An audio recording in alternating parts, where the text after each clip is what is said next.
D'où viennent les boules à neige? Aujourd'hui, je vous raconte l'histoire d'un inconditionnel des boutiques de souvenirs. Mais la première mention de cet objet remonte à l'exposition universelle de 1878 à Paris. Des représentants américains évoquent des presses-papier composés de verre soufflé, emplis d'eau et contenant une poudre blanche qui, lorsqu'on l'agite, imite une tempête de neige s'abattant sur un homme avec un parapluie.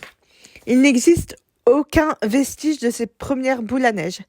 Mais 10 ans plus tard, à l'exposition universelle de Paris en 1889, qui voit l'inauguration de la Tour Eiffel, elles sont le souvenir incontournable. En 1900, l'Autrichien Erwin Perzy renouvelle accidentellement l'objet en cherchant un moyen d'augmenter la lumière des faibles lampes de l'époque.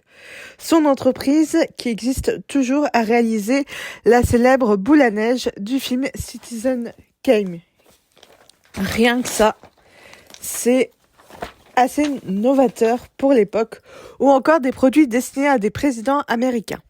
La boule à neige gagne alors en popularité. Un brevet pour un tel presse-papier est ainsi déposé en 1927 aux États-Unis.